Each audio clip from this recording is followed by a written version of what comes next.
This channel does not promote any violent, harmful, or illegal activities. All content provided by this channel is meant for an educational purpose only. মহেশতলে এক nurse খুন হয়েছেন, কিন্তু এখনো অধরা অভিযুক্তরা। কে এই খুনের ঘটনার সঙ্গে জড়িত এখনো সেটা তদন্তের মধ্যে রয়েছে, কাউকেই পাকড়াও করতে পারেনি পুলিশ। যেদিন এই খুনের ঘটনা ঘটেছে, এই নার্সের পরিবার সূত্রে যা দাবি করা হচ্ছে, সেদিন একটি ফোন তার কাছে আসে এবং সেখানে তার স্বামীকে কেউ বা কারা ধরে রেখেছে এমনটা বলা হয়। তিনি ছুটে যান আর তারপরেই খুনের ঘটনা ঘটে। কারা এই খুনের সঙ্গে জড়িত বা কি হয়েছে এখনো পর্যন্ত তদন্তের অগ্রগতি কি রয়েছে, এই বিষয় নিয়ে এখনো ধোঁয়াশা রয়েছে। এলাকার বিভিন্ন যে সিসিটিভি রয়েছে তার ফুটেজগুলো খতিয়ে দেখা হচ্ছে এবং ঘটনাস্থলে পাশের বাড়ির সদস্যদেরও জিজ্ঞাসাবাদ করছে মহেশতলা থানার পুলিশে। সৌভিক আমাদের প্রতিনিধির সঙ্গে রয়েছেন। সৌভিক, পুলিশ এখনো কিছুই কিনারা করতে পারলো না কেন? পুলিশ কি বলছে? তদন্ত কোন দিকে এগোচ্ছে? দেখো, এখনো পর্যন্ত কিন্তু কিনারা করা যায়নি এই মহিলা, যার নাম হচ্ছে শিল্পী বিবি, এবং যেটা সূত্র মারফত জানা যাচ্ছে যে গত পরশু দিনকে রাত্রি 2টোর সময় এই মহিলার কাছে একটি ফোন আসে এবং সেই ফোনে বলা হয় তার স্বামীকে মারধর করা হচ্ছে।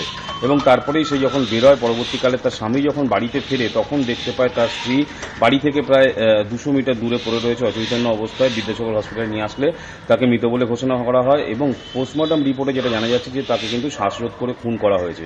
কে খুন করেছে এখনো পরিষ্কার নয়, তবে ওই মহিলার ফোনের কল লিস্ট, অর্থাৎ কোন ফোন থেকে মহিলার কাছে ফোন এসেছিল যেখানে বলা হয়েছে যে আপনার স্বামীকে মারধর করা হচ্ছে, সেটা যেমন দেখা হচ্ছে, পাশাপাশি তার স্বামীর যে ফোন সেটাও খতিয়ে দেখা হচ্ছে এবং তার স্বামীকেও জিজ্ঞাসাবাদ করা হচ্ছে এবং মহিলার দেহ যে বাড়ির সামনে উদ্ধার হয়েছিল সেই বাড়ির এক ব্যক্তিকেও কিন্তু আটক করে জিজ্ঞাসাবাদ করা হচ্ছে। এবং যে জায়গায় এই ঘটনা, সেই জায়গার আশেপাশে কিন্তু অন্যান্য বাড়ি রয়েছে এবং এই ঘটনায় কিন্তু যথেষ্ট পরিমাণে আতঙ্ক ছড়িয়েছে। কারণ কে বা কারা এই ঘটনা ঘটালো এখনো পরিষ্কার নয়।